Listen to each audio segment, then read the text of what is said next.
Mark సువార్తలోని 6వ అధ్యాయంలో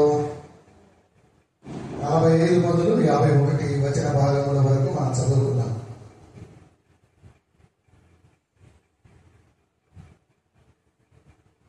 ఆ మాటలు మనందరికీ బాగుగా తెలిసిన మాటలే కదా. ఏక మాటలలోని ఆంతర్యం అక్కడ ప్రధానమైనటువంటి సందర్భాన్ని నేను అడుగుతూ ఉన్నాను.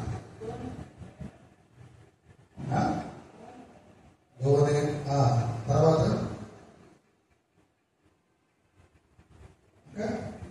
చెప్పండి, దూరం ఒకటిగా కనబడేది సముద్రము, తర్వాత గాలి, ఇంకా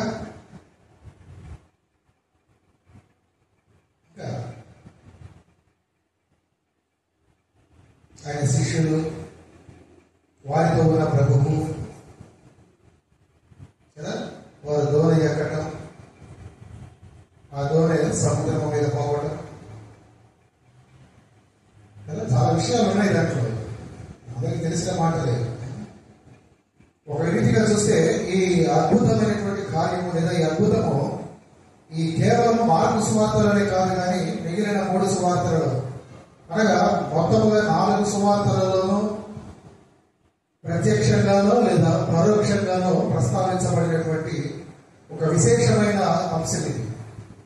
మార్కు సువార్త 14వ అధ్యాయంలో చూడవచ్చు, క్షమించాలి, మత్తయి సువార్త 14వ అధ్యాయంలో, ఈ మార్కు సువార్తలోనైతే 6వ అధ్యాయంలో, లూకా సువార్తలో 8వ అధ్యాయంలో, యోహాను సువార్తలో 6వ అధ్యాయంలో, ఈ 4 సువార్తలలో కూడా ఈ యొక్క అద్భుతము మనకు ప్రత్యక్షంగానో పరోక్షంగానో ప్రస్తావించబడింది కదా. చూస్తే చూడండి, మన ప్రభువు చేసినటువంటి అద్భుతములలో ఒక అద్భుతము ఈ సందర్భంలో మనం చూస్తున్నా లేదా చూడబోతున్నటువంటి ఆ నీళ్ల మీద నడవటం కదా. ఈ నీళ్ల మీద నడుచుట అనేది ఇది ఒక విశేషమైన అద్భుతం అండి.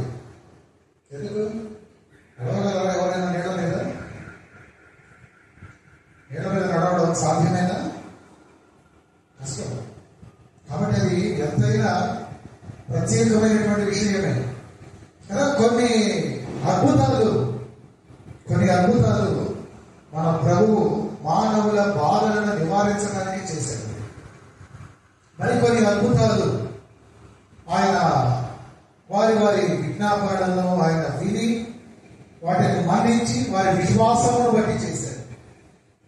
మరికొన్ని అద్భుతాలు ఆయన యొక్క సార్వభౌమత్వము, అనగా ఆయన యొక్క సోవరెనిటీ, ఆయన యొక్క సర్వాధికారం దాన్ని కనపరచడానికి, ఆయన దైవత్వమును ప్రత్యక్షపరచుకోవడానికి కొన్ని అద్భుతాలు చేశారండి కదా. 3 రకాలుగా, ఒకటి మానవుల బాధలను నివారించడానికి కదా, కొన్ని వారి యొక్క విజ్ఞాపనలను బట్టి, వారి యొక్క విశ్వాసమును బట్టి, కొన్ని పర్యాయములు ఇక్కడ చూస్తే ఆయన యొక్క సార్వభౌమత్వాన్ని, ఆయన యొక్క దైవత్వాన్ని కనపరచడం. 3 సందర్భాలలో ఆయన కొన్ని ప్రత్యేకమైనటువంటి కార్యాలు చేశారు. అయితే ఈ సందర్భంలో ఉన్నటువంటి విశేషము, ఈ అద్భుతంలో ఉన్నటువంటి ఆ అద్భుతాలను మనం చూసినప్పుడు, మొదటిది ప్రభువు నీటి మీద నడవటం, రెండవది ఆయన తుఫానును నెమ్మడింపజేయడం, మూడవది ఆయన క్షణములో దోణిలో ఉండటం, ఆ దోణి దగ్గరకు, ఆ దోణి అద్దరికి ఆయన చేరటం. 3 ఆ అద్భుతాలు మనకి ఈ అద్భుతములు కనబడుతూ ఉన్నాయి. అంతేకాదండి, చూస్తే పాత నిబంధనలో కూడా ఆ మొదటి అద్భుతము ఆ దేవాది దేవుడు ఎక్కడ చేశాడు? ఈ జలముల మధ్యనే కదా. ఆదికాండ 10వ అధ్యాయాన్ని మనం జ్ఞాపకం చేసుకుంటే అక్కడ రాయబడి ఉన్న మాటలు లేదా మనకు తెలిసినటువంటి మాటలు ఏంటి? జలముల మధ్య ఒక విశాలము కలిగి కదా, దేవుడు ఒక మాట పలుకగా ఆ మాటను బట్టి జలముల మధ్య ఒక విశాలము కలిగి ఆ జలములను ఈ జలములు వేరుపరచును కాక ఆయన పలికినప్పుడు ఆ విశాలము దాని క్రింద జలములు ఏర్పడ్డాయి. ఆదికాండ 10వ అధ్యాయంలో 6-7 వచనాలు ఉంటాయి కదా మాటలు కదా. ఇంకా కొంచెం ముందు వచనాలను చూస్తే దానికి ముందు ఎలా ఉంది? భూమి నిరాకారముగాను శూన్యముగాను ఉంది కదా. చీకటి అగాధ జలము పైన కమ్మి ఉంది. ఆ అగాధ జలము పైన దేవుని ఆత్మ అల్లాడుతున్నది. కాబట్టి తండ్రి అయిన దేవుడు ఆది కాండంలో, ఆ అనాదిలో జలముల పైన ఒక అద్భుతాన్ని చేశాడు కదా. ఈ క్రొత్త నిబంధనలో కుమారుడైన దేవుడు మన యేసుక్రీస్తు ప్రభువు మొదట నీటిని ద్రాక్షారసముగా మార్చి ఆ కానా వివాహంలో ఒక అద్భుతాన్ని చేశాడు. దాని తర్వాత ఈ నీళ్ల మీద నడుస్తూ మరి ఒక అద్భుతాన్ని ఆయన చేయడాన్ని మనం చూస్తున్నాం కదండి. ఆ అద్భుతాన్ని కదా, ఆ మొదటి అద్భుతంలో బట్టే కదా ఆయన శిష్యులు ఆయన యందు విశ్వాసం ఉంచారు. యోహాను సువార్తలో ఉన్న మాటలు. ఆ మొదటి సూచక క్రియను బట్టి, ఆ నీటిని ద్రాక్షారసముగా మార్చిన విధానాలను బట్టి ఆయన శిష్యులు ఆయన యందు విశ్వాసం ఉంచినది రాయబడి ఉంటుంది కదా. 2వ అధ్యాయం 11వ వచనం చూడండి, అక్కడ ఆఖరిలో ఉంటున్న మాట. ఈ మొదటి సూచక క్రియలు చేసి తన మహిమను బయలుపరిచేను, అందువలన ఆయన శిష్యులు ఆయన యందు విశ్వాసం ఉంచేది కదా. తండ్రి అయిన దేవుడు ఆదికాండంలో జలములతో అద్భుతం చేస్తే, కుమారుడైన క్రీస్తు, ఆ దేవుడైనటువంటి కుమారుడైనటువంటి క్రీస్తు ఆ మొదట నీటిని ద్రాక్షారసముగా, అలాగే ఈ యొక్క నీళ్ల మీద నడవడం అనే మరి యొక్క అద్భుతాన్ని చేస్తూ ఆయన విశ్వాసులను దృఢపరిచినట్లుగా మనం చూస్తూ ఉన్నాం. అలా ఈ అద్భుతాన్ని ఆయన ఎక్కడ చేశారని చూస్తే గలిలయ సముద్రంలో ప్రభువు చేశారు కదండి. వాస్తవానికి మనం అనుకుంటూ ఉంటాం ఈ గలిలయ అనేది సముద్రమే కదా, అక్కడ కూడా ఉంటుంది అన్నమాట. అందుకే 47లో ఆ దోణి సముద్రము మధ్య ఉండేది. సముద్రం కాదండి, వాస్తవానికి గలిలయ సముద్రము కాదు, అదొక మంచినీటి సరస్సు. మంచినీటి సరస్సు. ఆ గలిలయ అనే ప్రాంతం చాలా చిన్నది. ఒక రీతిగా చూస్తే అది ఉత్తరం నుండి దక్షిణానికి ఒక 50 మైళ్ళు, అలాగే తూర్పు నుండి పడమరకి ఒక 20 మైళ్ళు మాత్రమే ఉన్నటువంటి చిన్న ప్రాంతం. ఆ ప్రాంతం పక్కనే ఉన్నటువంటి ఈ యొక్క మంచినీటి సరస్సు కదా. దీని విస్తీర్ణాన్ని చూసినప్పుడు ఇది ఉత్తరం నుండి దక్షిణానికి ఒక 12, అలాగే తూర్పు నుండి పడమరకి ఒక 7 మైళ్ళు కదా. 12 84 చదరపు మైళ్ళ విస్తీర్ణం కలిగిన ఒక చిన్న మంచినీటి సరస్సు. అయితే ఆ సరస్సులో తరచు తుఫాను వస్తూ ఉంటాయి. ఉంటారా? ఎందుకు వస్తాయి తుఫాను చెబుతాను. నాకెందుకు సార్ అక్కడెక్కడ తుఫాను వస్తే మాకు అవసరమై కూడా అవన్నీ కొన్ని విషయాలు తెలుసుకోవచ్చు, పర్వాలేదు కదా. ఆ గలిలయ సరస్సుకు ఉత్తరాన ఒలివ కొండలు ఉన్నాయి, దక్షిణాన మైదాన ప్రాంతం. ఈ ఒలివ కొండ నుంచి వచ్చే చల్లని గాలులు, ఈ దక్షిణాన మైదానం నుండి వచ్చే ఆ వేడి గాలులు కలిసి ఆ సముద్రం మీద ఒక పైన ఉపరితలంగా కదా, దాని ఉపరితలం మీద ఒక వాతావరణాన్ని అది ఎప్పుడు కూడా కలుగజేస్తూ తరచు తుఫానులే ఆ మంచినీటి సరస్సులో.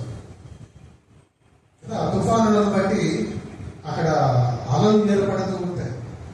ఆ ఏర్పడే అలలను బట్టి చూసిన వారికి బహుశా ఇది సముద్రమేమో అనే రీతిగా కనబడుతూ ఉంటుందండి. అందుకు కదా ఇప్పుడు చూసినట్లయితే అటువంటి ఈ గలిలయ సముద్రం మీదకు లేదా ఈ సరస్సు మీదకు ప్రభువు ఆయన శిష్యులను పంపినట్లుగా మనం చూస్తూ ఉన్నాం కదా. ఒక విధంగా చెప్పాలంటే అందులో ఏం ఏర్పడుతుంటాయి? తుఫానులు కదా. తుఫానులోకి ప్రభు ఆయన శిష్యులను పంపాడండి. ఒక విధంగా చూస్తే ఈ విశ్వాసం యాత్రలో, విశ్వాసమైన మన జీవిత యాత్రలో కదా ఇటువంటి తుఫానులు కూడా తరచుగా వస్తూ ఉంటాయి కదా. చూడండి, మన ప్రభువు యేసు ప్రభువు 5,000 మందికి ఆహారం పెట్టిన వెంటనే ఆయన నీటి మీద నడవడం జరిగింది కదా. దాని ముందు వచ్చిన ఉంది కదా, ఆ 41వ వచనంలో మనం చూసినప్పుడు ఆయన 5,000 మందికి 5 రొట్టెలను 2 చిన్ని చేపలను ఆయన జన సమూహానికి పంచిపెట్టి కదా మీరు చూసినట్లయితే ఆ పంచిపెట్టినప్పుడు అక్కడ జరిగినటువంటి పరిణామం ఏంటంటే ఈ సువార్తలో కాదు కానీ యోహాను సువార్తలో మీరు చూడండి. యోహాను సువార్త 6వ అధ్యాయంలో ఇదే ప్రస్తావనలో మనకు అక్కడ కనబడే మాటలు, ఆ 5 రొట్టెలు కదా, 5 యవన రొట్టె ముక్కలు, ఆ 2 చిన్న చిన్న చేపలను ఆయన ఆ జన సమూహమునకు పంచిపెట్టినప్పుడు ఆ మనుషులు యేసు చేసిన సూచక క్రియలను చూచి నిజముగా ఈ లోకమునకు రాబో ప్రవక్త ఈయనే అని చెప్పుకునేది. తర్వాత రాజుగా చేయుటకై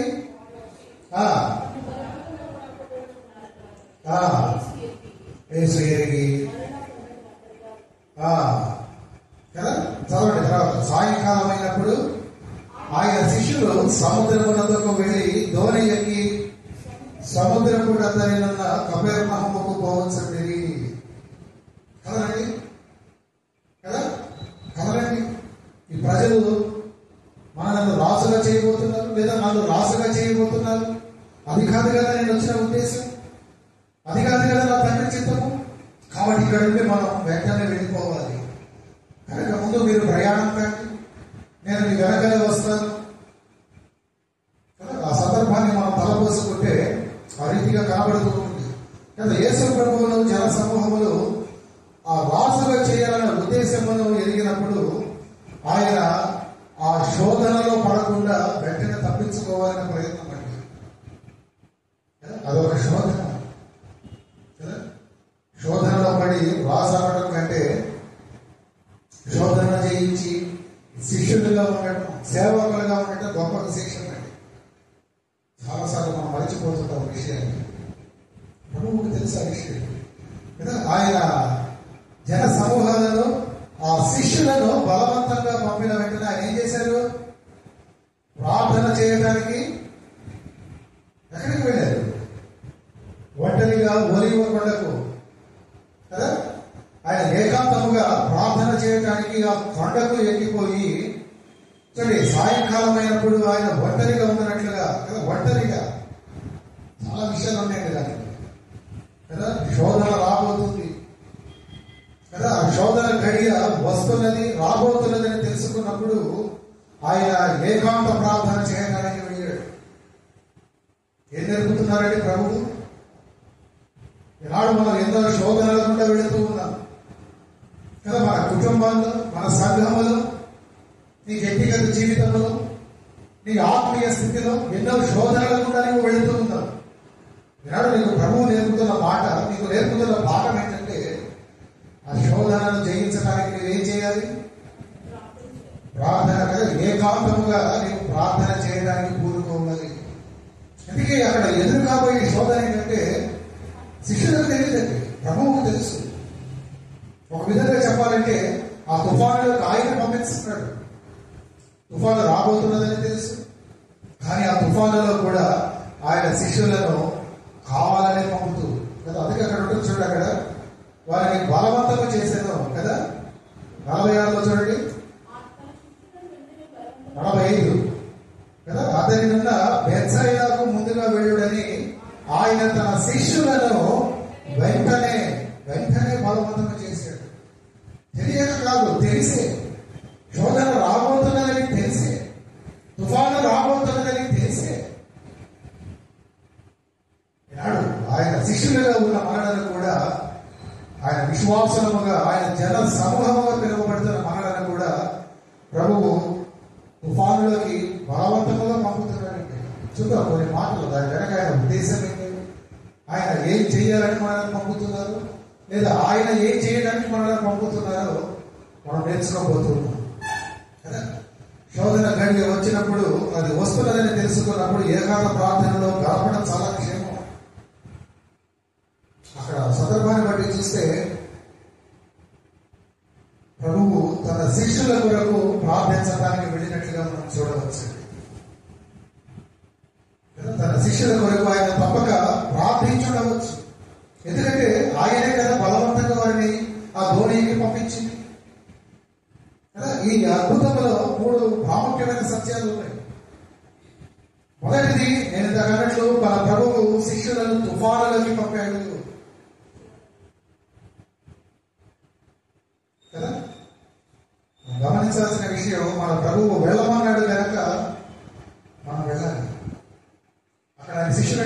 బలవంతం చేశాడు, వెంటనే బలవంతం చేశాడు.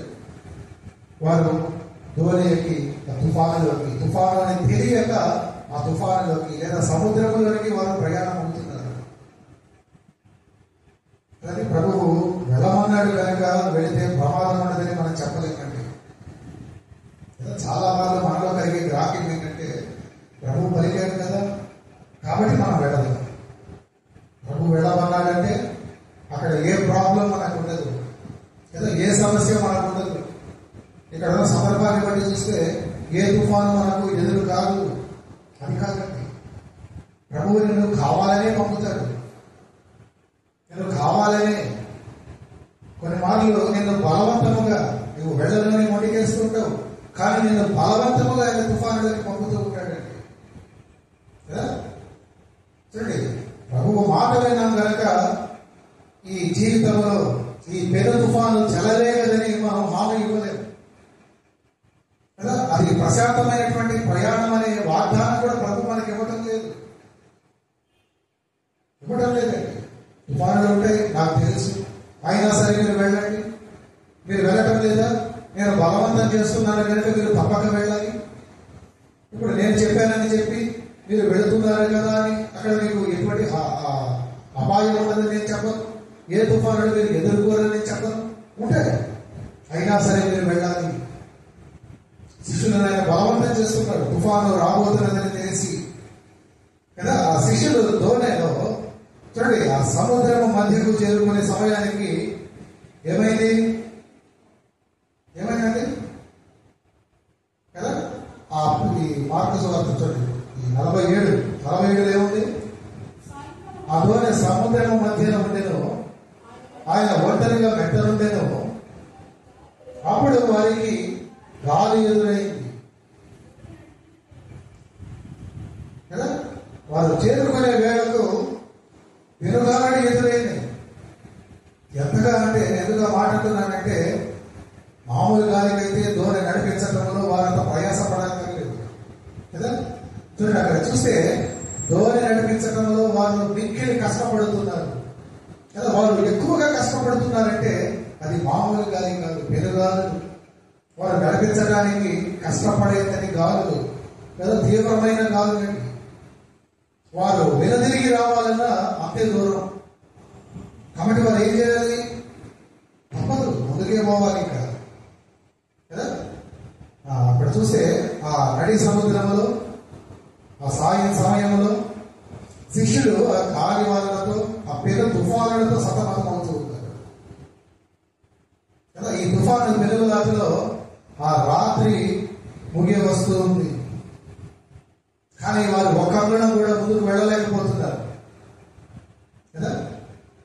చూడండి, నా మాటలే కదా, అక్కడున్న మాటలే.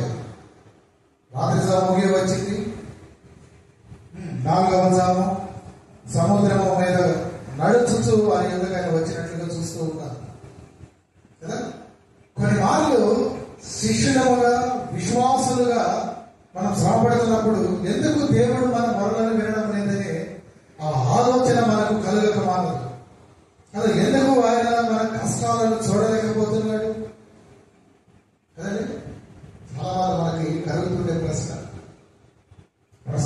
కాబట్టి పర్వాలేదు. కొన్ని మార్లు ఏం చేస్తామంటే ఆ ప్రశ్నను బట్టి కదా ప్రభువు మీద మనం విసుగు చెందుతూ ఉంటాం, ఆయన మీద మనం ఆయాసపడుతుంటాం, అలుగుతుంటాం, దేవుడికి దూరంగా జరిగిపోతూ ఉంటాం.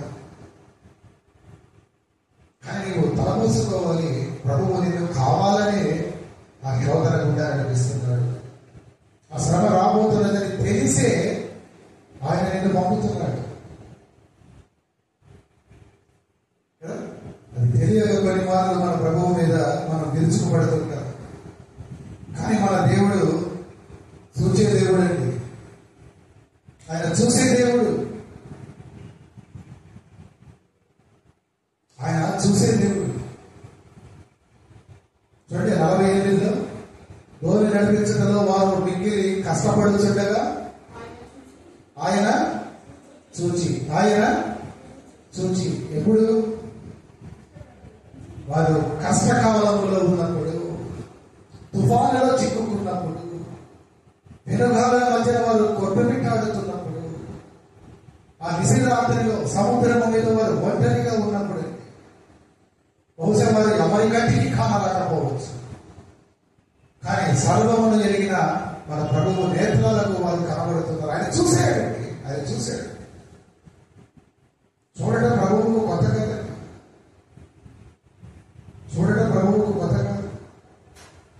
ఆనాడు బెయేర్షెబా అరణ్యములో ఆర్తనాదముతో హాగరు పెట్టిన కేకలను ఆయన విని చూచాడు.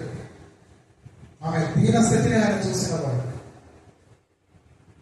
ఇప్పుడు ఈ సందర్భంలో చూడండి, ఇదే మార్కు సువార్తలో చూడండి, మాట 10వ అధ్యాయంలో, పక్కన 10వ అధ్యాయంలో మీరు చూస్తే 23వ వచనం చదవండి. అక్కడ ఒక మాట, అప్పుడు యేసు చుట్టూ చాలు మొదటే, అప్పుడు యేసు చుట్టూ చూచి, ఆ పక్కన 11 చదవండి. ఆయన యెరూషలేమునకు వచ్చి దేవాలయంలో ప్రవేశించి చుట్టూ సమస్తమును చూచి కదా. మొదటి సందర్భంలో ఆయన చుట్టూరా ఉన్న ప్రజలను చూస్తున్నాడు. 10:23లో మీరు చూస్తే ఆయన చుట్టూరా ఉన్న ప్రజలను, జన సమూహం ఆయన చూస్తున్నాడు. ఆ 11:11లో మీరు చూసినప్పుడు ఆయన చుట్టూరా ఉన్న పరిస్థితులను కలిగి చూస్తున్నాడు. చూసే దేవుడు ఆయన చుట్టూరా చూస్తున్నాడు, పరిస్థితులన్నింటినీ చూస్తున్నాడు. ఆ రీతిగా ఆ ఒంటరి రాత్రి కదా, ఆ నిశరాత్రి వారి యొక్క ఒంటరి ప్రయాణంలో ఆయన వారిని చూశాడు. ఆడు హాగరును చూశాడు. దమస్కు మార్గంలో కార్యాన్ని వెళ్తున్నటువంటి పౌలును చూసి ఆయన పలికిన మాట, సౌలా సౌలా నీవేళ నన్ను హింసించుతున్నావు కదా, నీవు నా సంఘాన్ని హింసిస్తున్నావు, నేను చూస్తున్నాను, నీవెందుకు హింసిస్తున్నావు? సంఘమును చూస్తున్న దేవుడు, హాగరును చూచిన దేవుడు, ఆయన చుట్టూలో ఉన్న సమస్తమును చూచిన దేవుడు, ఆ చుట్టూలో ఉన్న పరిస్థితులను చూస్తున్న దేవుడు, శిష్యులను చూస్తున్న దేవుడు, చూస్తున్న దేవుడు. దావీదు కూడా అంటాడు 139వ సంకీర్తనలో ఆయన పలికే మాటలు ఏంటి?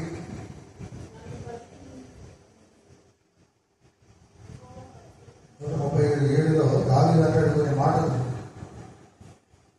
కదా, నీ ఆత్మ యుద్ధ నుండి నేను ఎక్కడికి పోవదును, నీ సన్నిధి నుండి నేను ఎక్కడికి పోవదును కదా, నేను పారిపోవదును, నేను ఆకాశమునకెక్కినను నీవు అక్కడలో ఉన్నావు, నేను పాతాళమందు ఉండినను పడుకునేనను అక్కడలో నీవు ఉన్నావు, సముద్ర దిగంతములలో నివసించినను అక్కడ నేను ఎక్కడకు వెళితే అక్కడ ఉండే దేవుడు, ఉండేవాడే కాదు కానీ ఆయన చూసేవాడు. అది ఆయన ప్రత్యేకత.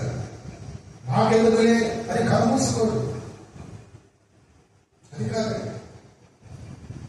ఆయన చేసిన సమస్తమును ఆయన చూస్తున్నాడు. ఆయన కలుగ చేసిన సమస్తమును, నీ నేత్రానికి కలిగించే సమస్తమును చూస్తున్నాడు.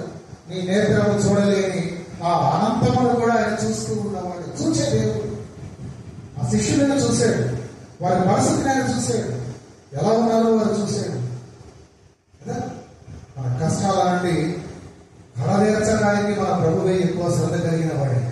చూసేవాడు మాత్రమే కాదు, వినేవాడు కదా. మన కష్టాల నుండి మనలను కలదేర్చడానికి మనకంటే ప్రభువే ఎక్కువగా శ్రద్ధ కలిగిన వాడు కదా. అప్పుడు ఆయన చూడండి, అందుకే అప్పుడు వారికి గాలి ఎదురైనందున దోణి నడిపించడంలో వారి మిక్కిలి కష్టపడుతుండగా ఆయన చూశాడు అని ఆ భక్తుడు ప్రస్తావన చేస్తూ ఉన్నాడు.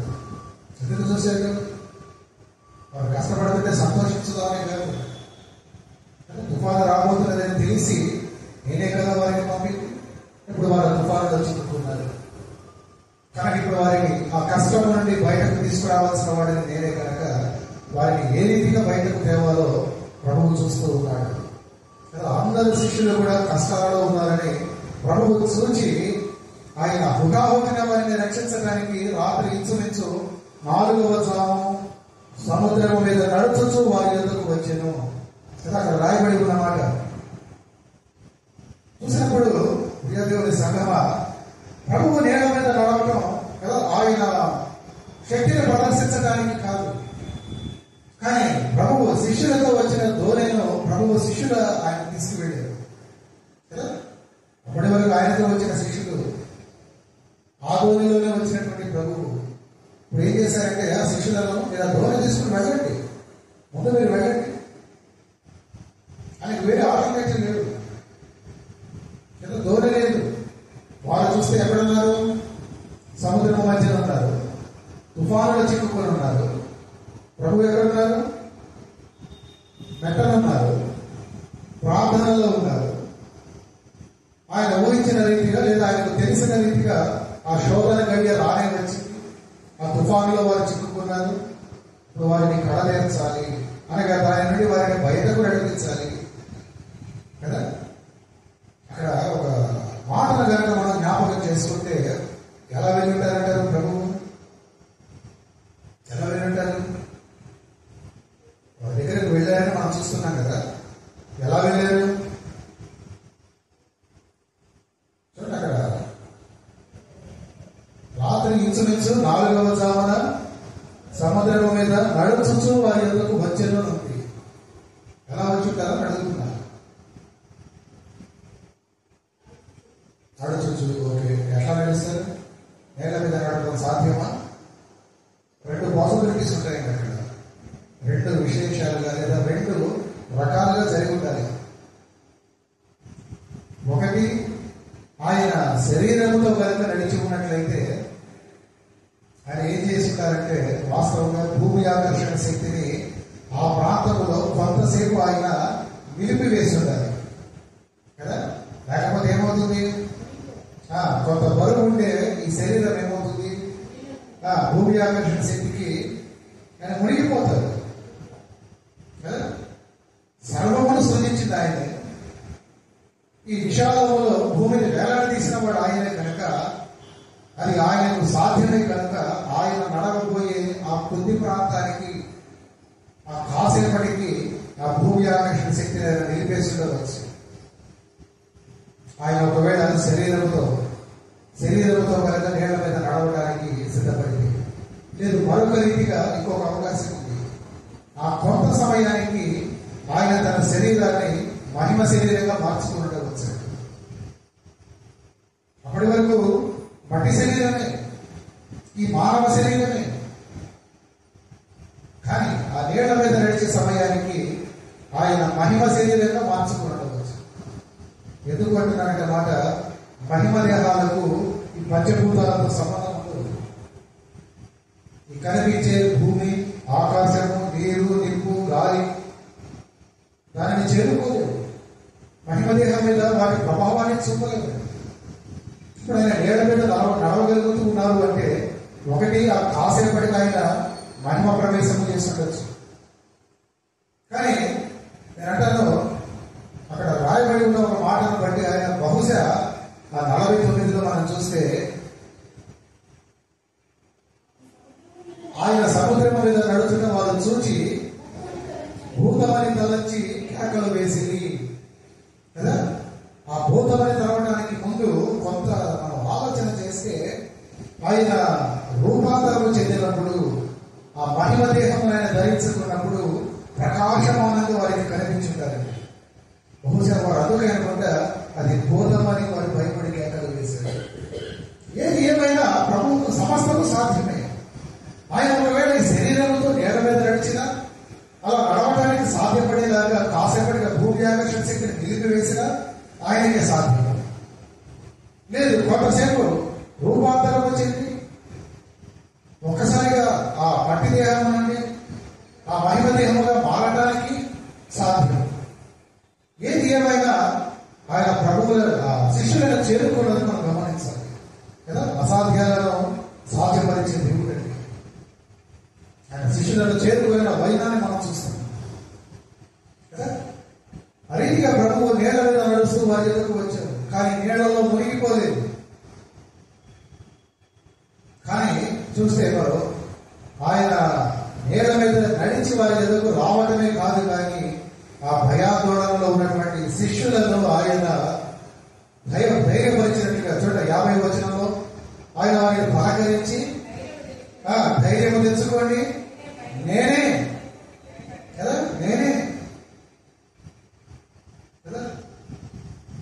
చూడండి, మొదట తుఫాను రాబోతున్నది ప్రభువుకు మాత్రమే తెలుసు. తెలిసి ఆయన బలవంతముగా వారిని పంపించారు. కానీ తాను మటుకు, ప్రభువు మటుకు రాబోయే తుఫానులో నుండి, ఆ శోధనలో నుండి శిష్యులను తప్పించడానికి, వారు తప్పింపబడిలాగా ప్రార్థన చేయడానికి ఏకాంతముగా ఒలివల కొండకు వెళ్ళారు.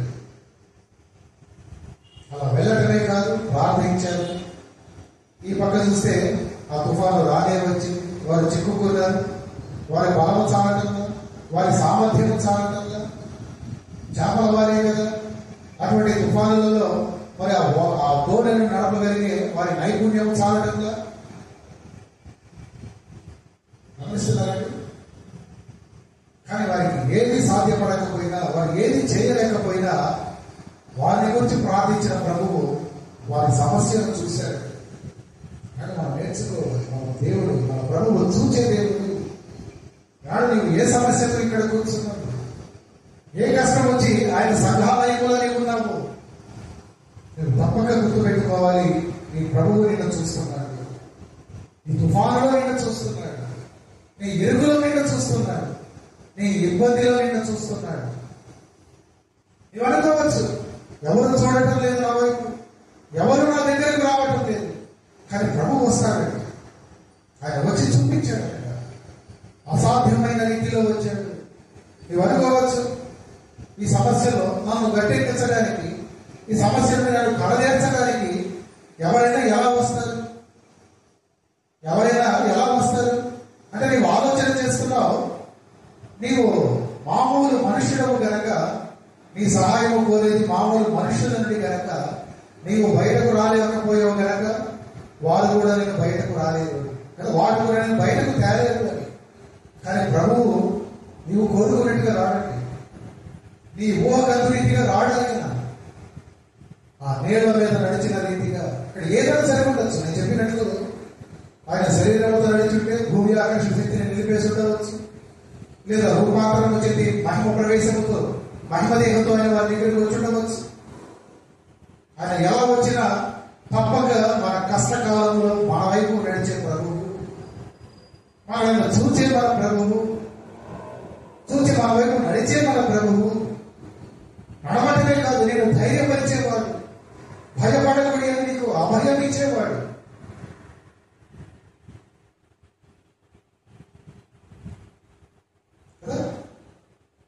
చూడప్పుడు పేదరు ఏమంటాడంటే, ఆ మాటను చూసి పేదరు, ప్రభువా నీవే అయితే నీళ్ల మీద నడిచి నీ ఎదుగు వచ్చటకు నాకు సెలవిమ్మని అడిగాను కదా. అక్కడ లేదు కానీ మాట వేరే సువార్తలో మనం చూడగలం.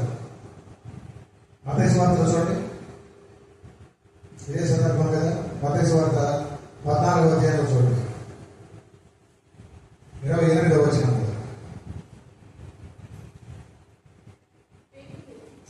27లో చూసినా కూడా వెంటనే యేసు ధైర్యం తెలుసుకుని నేనే, భయపడకూడని వారితో చెప్పగా పేతురు, ప్రభువా నీవే అయితే నీళ్ల మీద నడిచి నీ ఎదురు వచ్చటకు నాకు సెలవిమ్మని ఆయనతో అడిగాను. సరే, ప్రభువు ఎంత ప్రేమ కలిగిన వాడంటే మన ఇరుగులో, మన తుఫానులో మనకు సహాయం చేద్దామని ఆయన మన దగ్గరకు వస్తే మన అల్ప విశ్వాసాలను బట్టి మన ప్రభువునే మనం పరీక్షిస్తూ ఉంటాం. వచ్చింది నీవేనా? ఏ మనకు అనుమానం ఉంది, ప్రభు అనుభవేనా వచ్చింది కదా. వాక్య రూపంలో వస్తాడు ప్రభువు.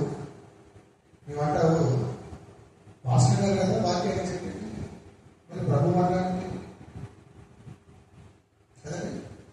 చాలా వరకు మన జీవితంలో జరిగేది అదే. ఏదో ఒక రూపేనా, ఏదో ఒక రూపంలో ప్రభు మన దగ్గరికి తప్పక వస్తారు. కానీ మనం ఏంటంటే మన అనుమానముతో, చాలా అనుమానం అనే పెనుభూతం అంటే, అనుమానం అనే ఆ పెనుభూతముతో మన ప్రభువును భూతమని తెలుస్తూ ఉంటాం చాలాసార్లు. ఇది నీవేనా ప్రభువా, నువ్వేనా? పేతురు అడుగుతున్నాడు, ప్రభువా నీవేనా? నీవే అయితే నీళ్ల మీద నడిచి నీ ఎదురు వచ్చటకు నాకు సెలవిమ్ము. కానీ ప్రభు వరకు అటువంటి స్థితిలోని వారిని అవమానిస్తున్నా ఎలా ఉంటుందండి? వాస్తవంగా ఎలా ఉంటుంది? ఒకసారి ఆలోచన చేయండి. మనమేదో కొంత సామర్థ్యం కలిగి ఉన్న వాళ్ళం, ఎవరో కొద్దిగా దీనిలో మన దగ్గరకు వచ్చారు, సహాయం అడిగారు, మనం చేయడానికి ఇష్టపడుతున్నాం. కానీ ఆ చేయడానికి ముందు వారు కనుక మనల్ని మీరు చేయగలరా అండి అనే మాట అనేది ఎలా ఉంటుంది? ఇప్పుడు చేయగలమనే కదా వారు మన దగ్గరకు వచ్చింది, ఇప్పుడు మనం చేయగలమనే కదా వారి దగ్గరకు వెళ్ళింది. అటువంటి పరిస్థితులలో మీరు చేయగలరా అండి సహాయం అంటే? ప్రభు పరిస్థితి అంటే ఇదంతా కూడా ఒక విధంగా చూస్తే ఆయన ఎంతో విశ్వాసం ఉంచిన వాళ్ళు కదా. అన్నిటిని బట్టి పట్టబడి మనం జ్ఞాపకం చేసుకోవాలి. యోహాను సువార్తలో ఆయన చేసిన మొదటి సూచక క్రియ కదా, నీటిని ద్రాక్షారసముగా మార్చారు.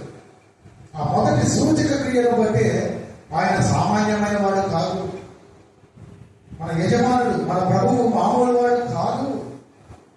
ఆయన సాక్షాత్తు దేవుడి కుమారుడే అని నమ్మి ఆయన ఏదో విశ్వాసం వచ్చిన విశ్వాసులేనండి మాట మాట్లాడేది, బయటవాడు కాదు. అన్ని ఎరిగి మన ప్రభు ద్వారా అన్ని కార్యాలు చూసి ఎన్నో మేళ్లను మనం పొందుకొని మరలా మన కష్టకాలంలో మన ప్రభువుని ఆయన సామర్థ్యాన్ని పదే పదే అనుమానిస్తూ ఉంటాం కదా. ఉద్యోగం లేదు, అడిగావు ఇచ్చాడు. వివాహం కాలేదు, అడిగావు చేశాడు. బిడ్డలు లేదు, అడిగారు ఇచ్చాడు.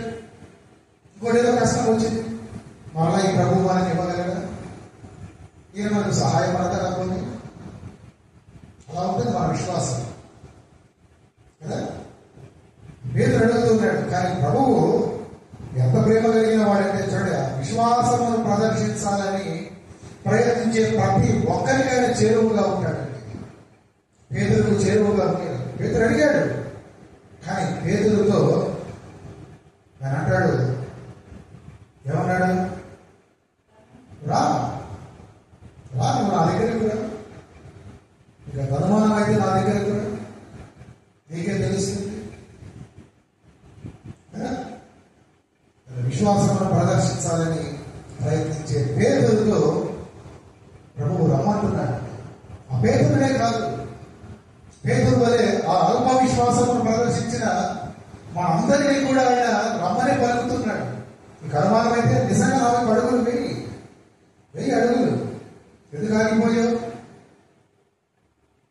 నువ్వు నన్ను పిలిచావు కదా, నేను వచ్చాక నన్ను అనుమానిస్తున్నావా? అలాగే తెలియదు నా దగ్గర చూసారండి. రెండో అవకాశం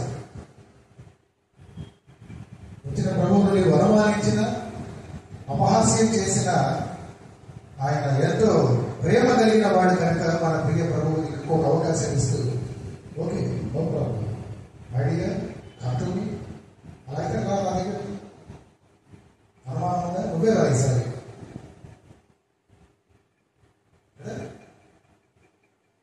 చూడండి, ఆ పేతురు ప్రభువును రమ్మన్నప్పుడు ఆ ప్రభువును చూస్తూ నీళ్ల మీద నడిచాడు. ప్రభువును చూస్తూ నడిస్తే ప్రభువు యొక్క మహిమాన్వితమైనటువంటి శక్తి మనలో కూడా వస్తుందండి. పేతురులోకి వచ్చింది కాబట్టి నడవగలిగాడు. ప్రభువు యొక్క మహిమ ఆ విశ్వాసంలో బట్టి ఆయనలోకి వెళ్ళి ఆయన నీళ్ల మీద నడవగలిగాడు. ప్రభువు తుఫానులోకి వెళ్ళమంటే మనకంటే ముందుగా ఆయన తుఫానులో ఉంటాడండి. ఆ విషయాన్ని ఎప్పుడు మనం జ్ఞాపకం తీసుకోవాలి. ఆయన నేను అగ్నిలోకి వెళ్ళమంటే నీకంటే ముందుగా ఆయన అగ్నిలో ఉంటాడు. నేను చెరసాలలోకి వెళ్ళమంటే నీకంటే ముందుగా ఆయన చెరసాలలో ఉంటాడు.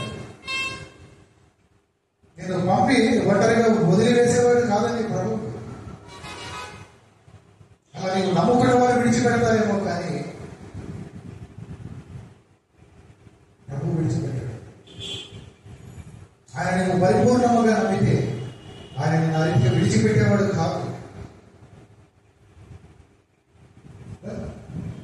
చూడండి, ప్రభు ఏదైనా చేస్తే మనల్ని చేయమన్నాడండి. కేవలం మనల్ని చేయమన్నాడు.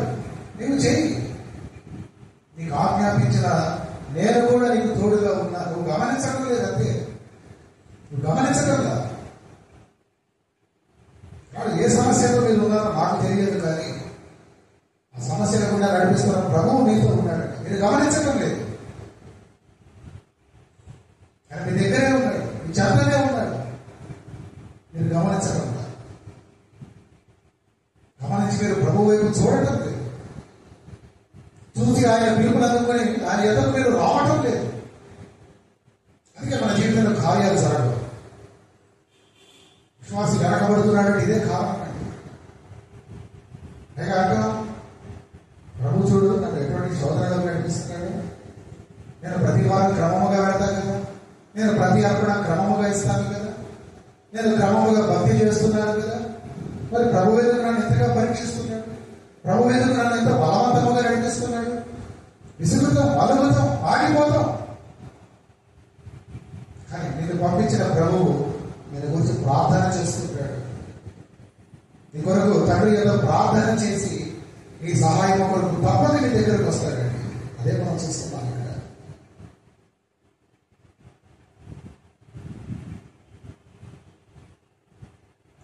ప్రభువుతో మనకు ఆ పార్ట్నర్షిప్ కావాలండి, భాగస్వామ్యం కావాలి. ప్రభువు కోరేదనే. ఆ కాడిని మీరు ఎత్తుకోండి. ఎందుకు? ఆ కాడికి ఒక పక్క నేనున్నాను, యువతల పక్క ఖాళీగా ఉంది. అది నీ స్థానం, నువ్వు రావాలి.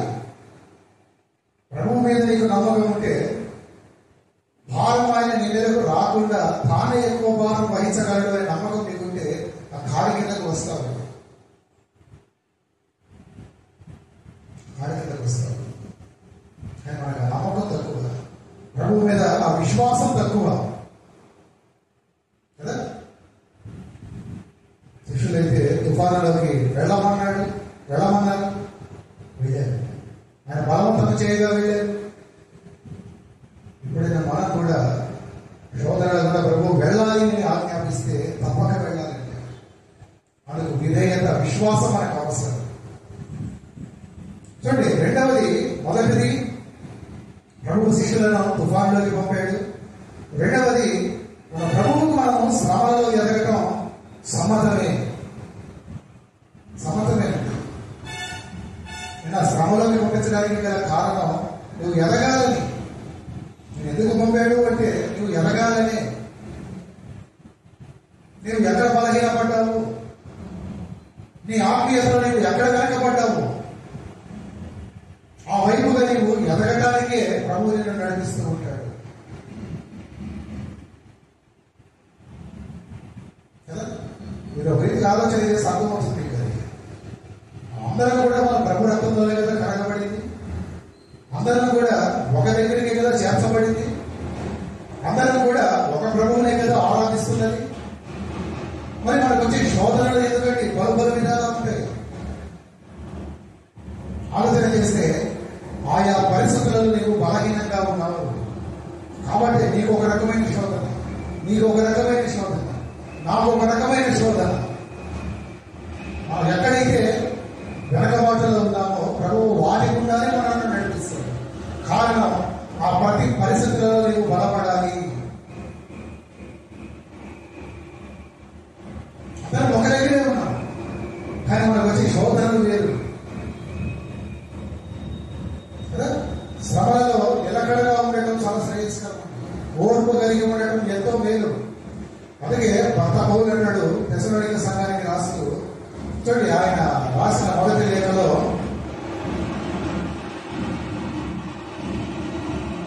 ఆ మొదటి అధ్యాయంలో చూడండి, తెస్సలోనికలకు రాసిన మొదటి పత్రిక మొదటి అధ్యాయంలో ఆ 2వ వచనం నుండి చూస్తే, విశ్వాసముతో కూడిన మీ పనిని, ప్రేమతో కూడిన మీ ప్రయాసమును, మన ప్రభువైన యేసుక్రీస్తునందరి నిరీక్షణతో కూడా మీ ఓర్పును మేము మన తండ్రి అయిన దేవుని ఎదుట మానక జ్ఞాపకము చేసుకోవచ్చు. మా ప్రార్థనల యందు మీ విషయమై విజ్ఞాపన చేయొచ్చు. మీ అందరి నిమిత్తము ఎల్లప్పుడూ దేవుడికి కృతజ్ఞతాస్తుతులు చెల్లించుతున్నాము. శ్రమలలో మనం ఎదగటం ఆయనకు అవసరం, ఆయన కోరుతున్నాడు. ఇక్కడ ఒక విషయాన్ని మనం ప్రాముఖ్యంగా అర్థం చేసుకోవాలి. ఆయన అనుమతించిన శ్రమలండి, ప్రభువు అనుమతించిన శ్రమలు. నీ అజ్ఞానంతో, నీ తొందరపాటుతో, నీ కోరికలతో నీవు తెచ్చుకునే శోధన కాదు.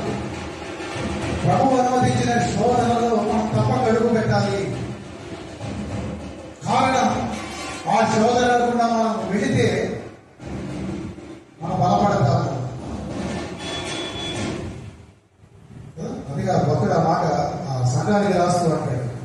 ఇప్పుడు ఈ అద్భుతంలో శిష్యులు కష్టపడడం చూసి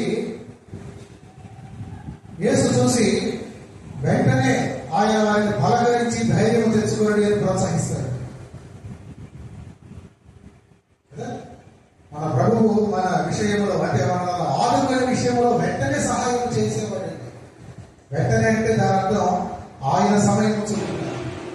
చూడండి మత్తయి సువార్త 14 అధ్యాయం, అందుకే ఆ వెంటనే అనే మాట 3 మార్లు మనకు కనబడుతుంది. మొదటిది ఆ 22వ వచనంలో చూడండి, 14:22లో మొట్టమొదట మనకి ఆ వెంటనే మాట కనబడుతుంది కదా. వెంటనే ఆ జన సమూహములను తాను పంపివేయునంతలో. తర్వాత 27లో ఉంటుంది చూడండి ఇంకో మాట, వెంటనే యేసు ధైర్యం తెచ్చుకున్నాడు నేనే. అలాగే 31లో వెంటనే యేసు చేయి చాపి అతన్ని పట్టుకొని చూడండి. ఆ మొదటి సందర్భంలో ఫస్ట్ కేసులో శిష్యుడు ఆ శోధన గడియలో ఉన్నప్పుడు ఏం చేశాడు ప్రభువు? వెంటనే జన సమూహములను శిష్యులను బలవంతము చేసి అందరికి వారిని దోరెలో పంపినట్లుగా లేఖనం చెబుతుంది.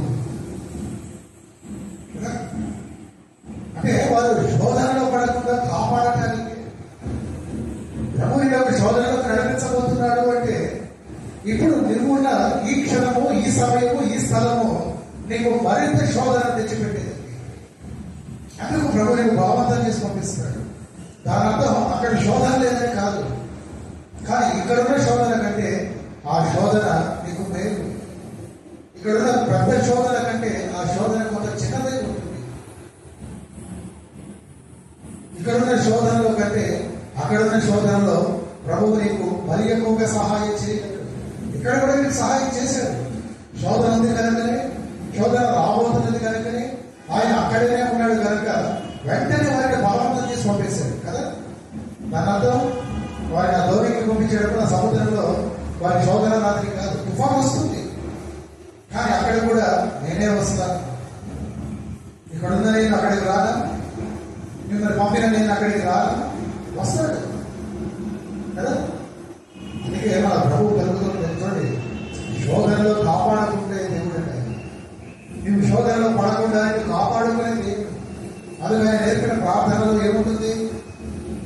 ఏం చేస్తామంటే ఇప్పుడు నేను ప్రార్థనలో మనం కీడు నుండి తప్పించము. నీ కొరకు ప్రార్థించేవాడే కాదు, శోధనలోకి నీకు వెళ్లకుండా నీకు ప్రార్థన నేర్పేవాడు కూడా కదా. తండ్రికి ప్రార్థన చేయాలని మనకు నేర్పాడు. మన మీద తగ్గిపోయే శోధనలు ఎన్నో ఉంటాయి. వాటిని దేవుడు మన నుంచి తప్పిస్తూ ఉంటాడు. అందులో మనం తెలుసుకున్నవి, మనం ఎరిగినవి కొన్ని కదా. ఈ సమయంలో మనం ఇక్కడ ఉన్నాము అంటే ఇక్కడ శోధన లేదని కాదు, ప్రభు తప్పించాడు. నీకు నాకు తెలియదు అంతే. చూస్తుంటాం ప్రతిరోజు కొన్ని లక్షల కోట్ల మంది రోడ్ల మీద ప్రయాణాల్లో లేదా రైళ్లలో ప్రయాణాల్లో ఉంటారు కదా. వారిలో ఎంతమంది మరణం చూస్తారు? మన మీద వారి ఎక్కడో లేదు. ప్రభు తప్పించాడు అంతే. ఆ శోధనలో, ఆ మరణపు శోధనలో నీకు లేకుండా ప్రభు నేను తప్పించాడు. ఆకలితో బలపడించే గొప్ప శోధనలు లేకుండా ప్రభు నేను తప్పిస్తున్నాడు. నువ్వు అనారోగ్య బారిన పడకుండా ఆ శోధన కూడా ప్రభు నేను తప్పిస్తున్నాడు. నువ్వు గమనించగలరా కదా. రెండోది 27వ వచనంలో శిష్యులు ఏం చేశారు? ఆయన వారి దగ్గరకు వచ్చిన ప్రభు అని గుర్తెరగాక భూతమని భయపడ్డారు కదా. శిష్యుల పరిస్థితి అయోమయంగా ఉంది. ఒక పక్క పెద్ద తుఫాను, గాలివాన సతమతం అవుతున్నారు. ఆయన మటుకు వారిని కాపాడటానికి వెంటనే వచ్చాడు కదా. వెంటనే యేసు ఆలస్యం చేయలేదు. నీ దృష్టికి ఆలస్యం, ఎందుకంటే నీవు అనుకున్న సమయానికి రాలేదు. కానీ ప్రభువుకు తెలిసి ఎప్పుడు రావాలి. ఆయన సమయానికి ఆయన ఎప్పుడు ఆలస్యం కాదు. అందుకే చదివించండి 3 మార్లు ఉంటుంది ఆ మాట. వెంటనే శోధన వచ్చింది, వెంటనే వారిని బలవంతం చేసి పంపించాడు. వెళ్ళిన దగ్గర మరొక శోధన వచ్చింది, ఆయన వెంటనే అక్కడికి వెళ్ళాడు. వెంటనే వారిని ధైర్యపరిచాడు. నేనే, భయపడకండి, ధైర్యపడండి కదా. శ్రమలలో మనతో ఉండే దేవుడు, మన పాదము తొందరలేకుండా కాపాడే దేవుడు, ఆ రీతిగా మనల్ని నడిపించే విషయంలో కురుగని నిలబడే దేవుడు. కీర్తనకారుడు అంటే 121వ సంకీర్తనలో కదా, ఆయన మనకు నీడగా ఉండి ఎండ దెబ్బ నుండి వెన్నెల దెబ్బ నుండి మనల్ని కాపాడేవాడని కదా, అపాయం రాకుండా మన ప్రాణాలను విమోచించేవాడని, ఏ తెగులు తగలకుండా మనల్ని కాచేవాడని కదండి. మన రాకపోకలేదు నిరంతరం ఆయన కాపాడే దేవుడు. నీవు సౌఖ్యములో కన్నా శ్రమలో, నీ శాంతిలో కన్నా నీ అశాంతిలో కదా, నీ ఆనందము కన్నా నీ వేదనలో, నీ ఐశ్వర్యము కన్నా నీ దారిద్ర్యములో కదా, నీ భోగ భాగ్యాల కన్నా నీ వ్యాధి బాధలలో నీకు సమీపంగా ఉండే దేవుడు. శోధన సమయంలో ఆయన వారితో ఉన్నాడు. దాంతో మిగిలిన సమయాలలో వారితో లేడని కాదు, కానీ వారి శోధనలో మటుకు వారిని విడువక వారితో ఉన్నాడు ప్రభువు. వారి శోధనలో తుఫాను సమయంలో విడువక వారితో ఉన్నాడు.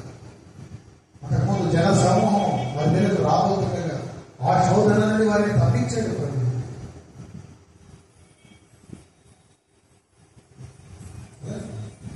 ఆఖరికి 31వ వచనంలో వెంటనే యేసు చేయి చాపి అతని పట్టుకొని, ఎందుకండి అవిశ్వాసము చేత మునిగిపోతున్నాడు కదా. అవిశ్వాసంలో మనం మునిగిపోతున్నప్పుడు కూడా వెంటనే కాపాడేవాడు. వెంటనే చేయి చాపి లేవనెత్తుతాడు కదా. యేసు ప్రభు వలె పేతురును చూడండి, నీళ్ల మీద నడుస్తూ గాలిని చూచి భయపడగానే మునిగిపోతూ ఉంటాడు. తన తప్పు తెలుసుకొని ప్రభువా నన్ను రక్షించమని కేకలు వేశాడు. చిన్న ప్రార్థన చేశాడు. శోధన నుండి తప్పించబడ్డాడు కదా. మునిగిపోతున్న ఆ లోయల నుండి, ఆ శ్రమల నుండి, ఆ అగాధ జలముల నుండి తప్పించబడ్డాడు. ఆ రీతిగా నువ్వు ప్రార్థిస్తున్నావా? గొప్ప శోధన కూడా వెళుతున్నావు, నీ అవిశ్వాసం చేత మునిగిపోతున్నావు, మన ప్రియ ప్రభువుని నీవు ప్రార్థిస్తున్నావు. నేను లేవనెత్తడానికి ఆయన చేయి చాపమని నీవు ప్రార్థిస్తున్నావా? ప్రార్థిస్తున్నారండి, ప్రార్థించాలి. అందుకే అక్కడ చూడగా అల్ప విశ్వాసి ఎందుకు నీవు సందేహపడింది? నన్ను చూడలేదా? నా కార్యములు నువ్వు చూడలేదా? గత కాలంలో నేను నీ ఎడల చేసిన మేలు, నీవు పొందుకున్న మేలను నీవు మరచిపోయావా? నువ్వు అడుగుతూ ఉంటాడు. నీవు అల్ప విశ్వాసంతో పడిపోయిన ప్రతిసారి ప్రభు అదే మాట అడుగుతూ ఉంటాడు. పేతురు అడిగాడు ఆ మాట, నువ్వు విశ్వాసమే కదా, నా ఏదో విశ్వాసం ఇచ్చావు కదా, నా మొదటి సూచక క్రియను బట్టి, కానా వివాహంలో సూచక క్రియను బట్టి నీవు నన్ను చూచావు కదా, గొప్ప విశ్వాసంగా ఉన్నావు కదా, మరి ఇప్పుడు ఎందుకు నీ విశ్వాసం సన్నగిలింది?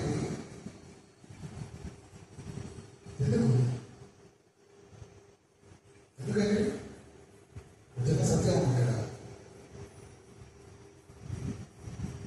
ప్రభువు కంటే మనకు వచ్చే సమస్యని మనం పెద్దగా చూస్తాం, అది సమస్య కదా.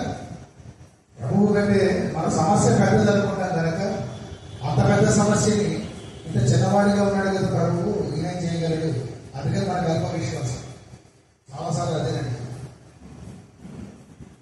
కానీ ఆ సమయంలో మీరు జ్ఞాపకం తీసుకోవాలి, కేవలం ఆయన నోటి మాట వలన మాత్రమే కలిగిన ఈ సృష్టిని మీరు జ్ఞాపకం చేసుకుంటే ఆయన సామర్థ్యం మీకు గుర్తుకొస్తుంది. ఆయన బల పరాక్రమం మీకు గుర్తొస్తుంది.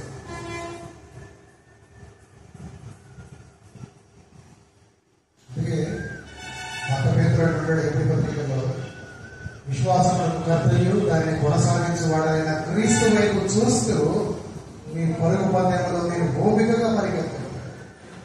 నువ్వు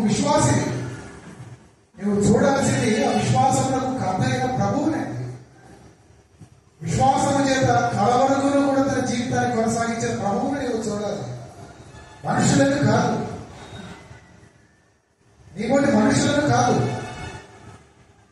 అందరినీ మాదిరి మన ప్రభువు. నువ్వు ఎలా ఉండాలో నీకు నేర్పింది ప్రభువు. అంటే దాని అర్థం నీ ప్రభువును చూస్తూనే నువ్వు పోవాలి ముందుకి. చూడమాట 12వ వచనంలో మనము కూడా ప్రతి భారమును సులువుగా చిక్కులబెట్టు పాపమును విడిచిపెట్టి విశ్వాసమునకు కర్తయు దానిని కొనసాగించు వాడనైనా యేసు వైపు చూచుచు మన ఎదుట ఉంచబడిన పందెములో ఓపికతో పరిగెత్తుదము.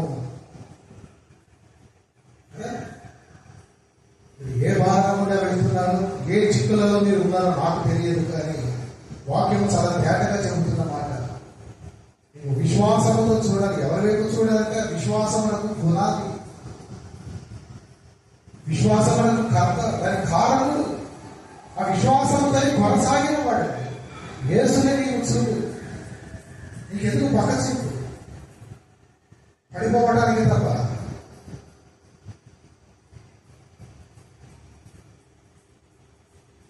మూడవది, యేసు దేవుడని మనం నమ్మి ఆరాధించినట్లుగా ఆయన అద్భుతం చేశాడు.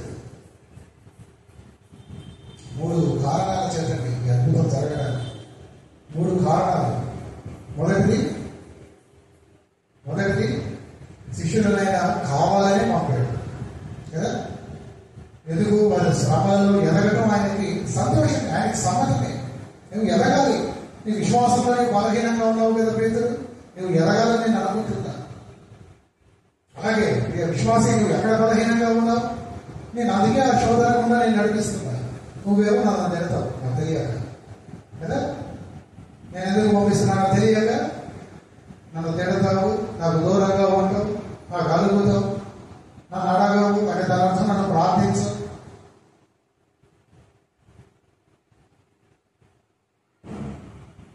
మూడవది, ప్రభు దేవుడని మనం నమ్మి ఆరాధించినట్లుగా ఆయన అద్భుతాన్ని చేశాడు. చూడ యోహాను సువార్త 6:1 ముగించేస్తున్నాను. 5 నిమిషాలు చూడండి. యోహాను సువార్త 6:21 ఇక్కడ రాయబడి ఉన్నమాట, ఆయనను దోణి మీద ఎక్కించుకునేందుకు వారు ఇష్టపడి. ఇంకా కదండి బైబుల్, నా బైబుల్ అయితే ఉంది. వారు ఇష్టపడ్డారు. ఎవరు వారు? శిష్యులు. ఏ పరిస్థితులలో? కష్టకాలంలో, మునిగిపోతున్న సమయంలో, తుఫానులో కదా. ఆయనను దోణి చూడండి, అక్కడ మీరు వాటర్లే చేసుకోవాల్సిన మాట కనుక, బికాస్ ఆఫ్ దట్ రీజన్, ఆ కారణం చేత. ఏ కారణం చేత? మీరు మునిగిపోతున్న వేళ ప్రభు వచ్చి మిమ్మల్ని ధైర్యపరిచాడు కనుక ఇప్పుడు మీరు ఏం చేయాలంటే ఆ ప్రభువుని మీ దోణి ఎక్కించుకోవాలండి. ఆ దోణి ఎక్కించుకోవాలి. ఈ అద్భుతంలో, ఈ 3వ అద్భుతంలో జరిగిన పరిణామం ఏంటో తెలుసా? ఆయన దోణి ఎక్కించుకున్నట్టుకు వారు ఇష్టపడ్డారు. చదవండి. తర్వాత వెంటనే విత్ వెరీ ఇమీడియట్ ఎఫెక్ట్ ఏం జరిగింది? ఆ దోణి వారు వెళుతున్న ప్రదేశానికి చేరింది కదా. ప్రభుని ఎక్కించుకుంటే ఏమవుతుంది? మీరు ఎక్కడికి చేరాలో లేదా మీకు ఏం కావాలో అది వెంటనే మీకు సంప్రాప్తిస్తుంది. Without any delay, with very immediate effect. వెంటనే కదా. చూడండి, ఈ భాగంలో యేసు ప్రభువును వారి దోణి వెలిగించుకోవడానికి వారు ఇష్టపడ్డారు. మనుషులలో లేదా విశ్వాసులంటే బాగుంటుంది. విశ్వాసులలో 2 రకాల గుంపులు ఉంటారండి, 2 రకాల జనులు, 2 కేటగిరీస్. ఒకరు ప్రభువును ఇష్టపడి చేర్చుకుంటారు, మరొకరు ప్రభువును కష్టపడి చేర్చుకుంటారు. కానీ నువ్వు ఇష్టపడి చేర్చుకుంటే నీ జీవితంలో కార్యం జరుగుతుంది.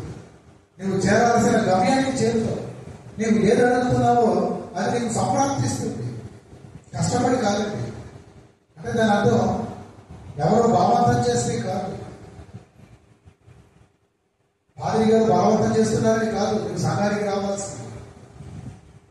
భర్త ప్రోద్బలం చేస్తున్నాడని కాదు, లేదా భార్య కోరి పెడుతున్నదని కాదు, తల్లిదండ్రులు పంపుతున్నారని కాదు. ఇష్టపూర్వకంగా మనం ప్రభువు దగ్గరకు రావాలి. మన ఇష్టంతో మన ప్రభువును మన జీవితంలో చేర్చుకోవాలండి. అప్పుడు నీ జీవితంలో కార్యాలు జరుగుతాయి. అది ఎప్పుడు వదలకూడదు. కష్టపడుతూ నిష్ఠూరపడుతూ ఎవరో బాధపడతారని మనం రావడం అది కాదు. అలాంటి వారిని ప్రభు అంగీకరించారు. ఎవరైతే ఆయన ఇష్టపడి చేర్చుకుంటారో కదా. నాడు ప్రభువు మన ధోనిలో ఇష్టపూర్వకంగా ఉన్నాడా? నేను ఇష్టపూర్వకంగా చేర్చుకున్నావా? ప్రభువు నిన్ను దీవిస్తాడు.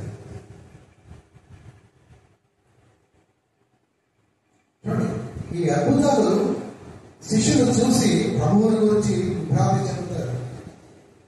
అందుకే ఈ లూకా సువార్త 8వ అధ్యాయంలో 25వ వచనానికి వచ్చేసరికి ఈయన గాలికి నీళ్లకును ఆజ్ఞాపించగా అవి లోబడుచున్నవే, ఈయన ఎవరో అని ఒకరితో ఒకరు చెప్పుకున్నట్లుగా వారు ఆశ్చర్యపడినట్లుగా చూస్తున్నారు.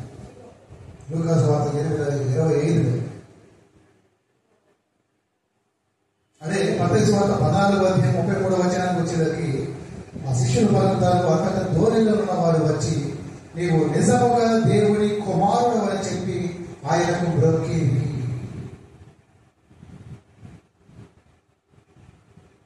అర్థమవుతుందండి.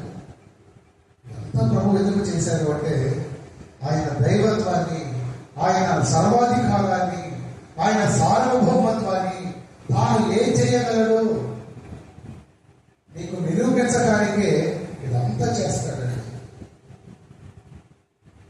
అలా చేసి మీ ద్వారా ఆయన ఘనత పొందుకోవాలి, ఆయన ఆరాధించబడినట్లుగా.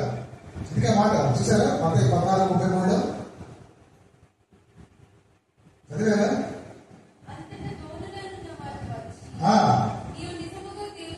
కుమారుడనే మాకే డౌట్ లేదు కదా. ఆయనకు బ్రొక్కారు.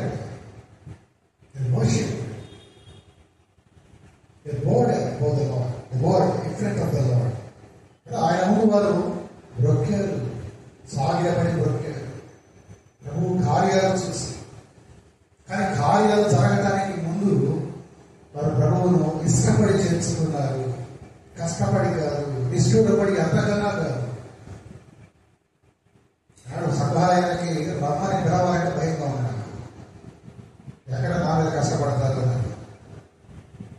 పాదరి గారికి వేరే పనే లేదు. ఎప్పుడు చూడు గుడికి రమ్మంటారు.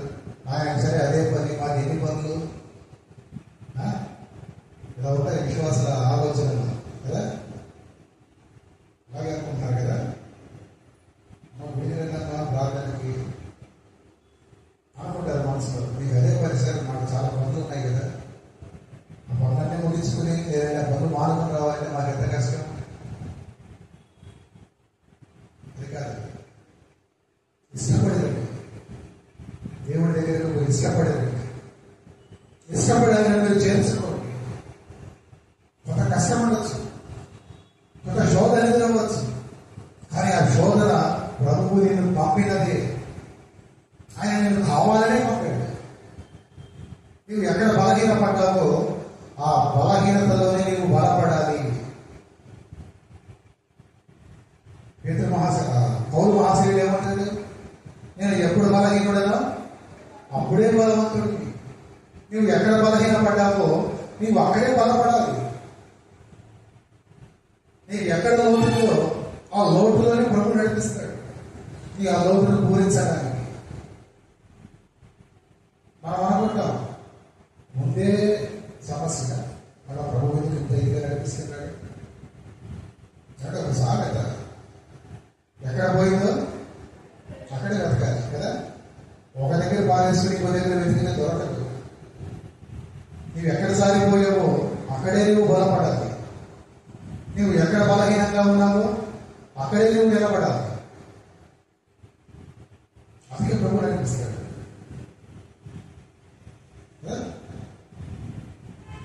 చూడండి, ఆ అద్భుతాలు చూశాక ఆ శిష్యులలో రెండు అనుభూతులు కలుగుతాయి. ఒకటి, వారు ఆశ్చర్యపడడం. రెండవది, ఆయన నిజముగా దేవుని కుమారుడని వారు విశ్వసించడం, ఆయన మొక్కడనే మనం చూస్తున్నాం. కనుక ఆనాడైనా ఈనాడైనా ప్రభువును మన హృదయంలో చేర్చుకుంటే ఆయన ఆశ్చర్యకరుడిని ఆరాధిస్తారు. ఆశ్చర్యకరుడు కదా, ఎన్ని అద్భుతాలు చూసినా నీవు ప్రభువును ఆరాధించట్లేదు, ఆయన దగ్గరకు రావడం లేదంటే నీకు అద్భుతాలు ఇష్టం కానీ ప్రభువు ఇష్టం కాదు. మనకి ఎంతసేపటికి అద్భుతాలు కావాలి, ఆశ్చర్యాలు కావాలి కదా. చేస్తున్నాడు ప్రభు, అయినా కూడా నీవు ఆరాధించడానికి రాలేకపోతున్నావు. కానీ అక్కడ శిష్యుడు మటుకు ఆయన చేసిన అద్భుతాలు చూసి ఆశ్చర్యకరమైన రీతిలో ఈయన కాపాడాడు కదా అని వారు ఆశ్చర్యపోయారు.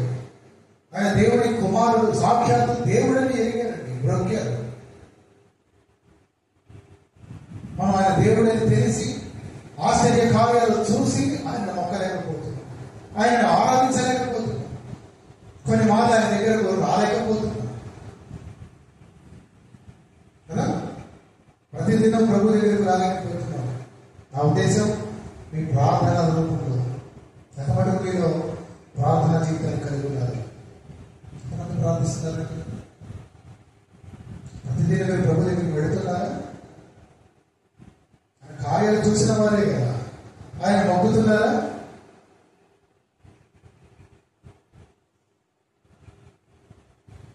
ప్రభు దగ్గర నుండి మనకు ఆశీర్వాదాలు కావాలి కానీ ప్రభు అక్కర్లేదు మనకు. ఆయనకు చెందినవన్నీ, ఆయనకు సొంతమైనవన్నీ కావాలి, ఆయన దగ్గర ఉన్నవన్నీ కావాలి. కానీ ఆయన మటుకు ప్రభు ఇలా ఉంది కానీ విశ్వాసం తీరు. ప్రభు వద్దు ఆయన కార్యాలు కావాలి, ప్రభు వద్దు ఆయన ఇచ్చే ఆశీర్వాదం కావాలి, ప్రభు వద్దు ఆయన ఇచ్చే సంపద కావాలి, ప్రభు వద్దు ఆయన ఇచ్చే సంతానం కావాలి, ప్రభు వద్దు ఆయన ద్వారా ఉద్యోగం కావాలి, ప్రభు వద్దు ఆయన ద్వారా ప్రమోషన్ కావాలి, ప్రభు వద్దు కానీ మనం ఇల్లు కట్టుకోవాలి కదా. అది కాదు,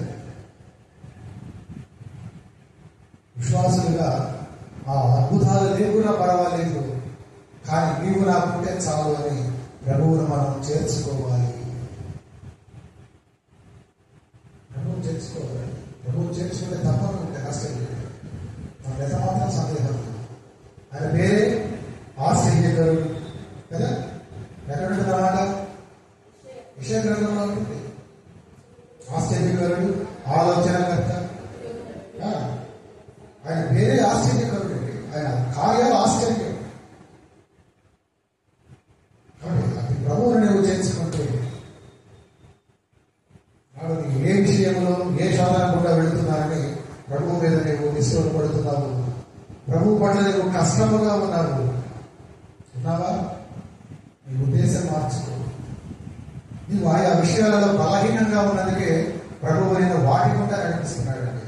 నా జీవితంలో నేనైతే చెప్పగలను, నేను బలహీనంగా ఉన్న ప్రతి విషయం కూడా ప్రభువు నన్ను నడిపించాడు. ఈనాడు ప్రతి విషయాన్ని నేను చాలా తేలికగా చూస్తున్నాను. ఒకప్పుడు నాకైతే చాలా కష్టంగా ఉండేది, కానీ ప్రతి కష్టమైన విషయాన్ని ఈరోజు నేను తేలికగా చూడగలుగుతున్నానంటే ప్రభువు కోరాడు ఆ రీతిగా. నువ్వు అక్కడ బలహీనంగా ఉన్నావు కాబట్టి నువ్వు అక్కడికే వెళ్ళాలి. నేను వెళ్ళాను. ప్రతి పరిస్థితి అటువంటి ఎన్నో పరిస్థితులు కూడా నేను వెళ్ళి ఆ ప్రతి పరిస్థితులను కూడా నేను బలపడ్డానని చెప్పగలను. ఈనాడు నువ్వు ఏ శోధన కూడా వెళుతున్నావు, ప్రభువు అనుమతించిన శోధన, నీవు అక్కడ బలపడాలని నేను ప్రభు నడిపించాడనే ఆ గ్రాహ్యము నీకు కలిగితే నువ్వు అక్కడ ఖచ్చితంగా సాఫల్యత పొందుకుంటావు. అలా నువ్వు వెళ్ళాలని ప్రభువు కోరుతున్నాడు. ఆయనకు అది ఇష్టమే. అలా వెళితే కానీ ఆయన నువ్వు మరింత చేరువుగా చూడలేవు. ఆయన కార్యాలు, ఆయన బలము, సామర్థ్యం నీవు చూడలేవు. కనుక ఈ ధోరణిలో ప్రభువుని మీరు చేర్చుకోవాలని, ఆయనను అనుభవించి ఆయనను ఆరాధించాలని నేను మనసారా కోరుకుంటూ ప్రేమతో ఈ మాటలు ముగిస్తున్నాను. ప్రార్థించకుండా ప్రార్థనతో ముందుకు కొనసాగుతాను. మహాపరిశుద్ధుడా, ప్రేమ గల తండ్రి, జీవాధిపతి, ఈ ఘన నామమునకు పాదములకు స్తోత్రములు నాయన. ఈ రీతిగా ఉదయకాలం నుండి మధ్యాహ్నం వరకు ఈ సంఘాలయంలో మమ్మల్ని సమకూర్చి మటుకునైనా మీరు ఇచ్చిన మీ యొక్క శ్రేష్టమైన ఆత్మీయ వర్తమానమును బట్టి మీకే వందనాలు.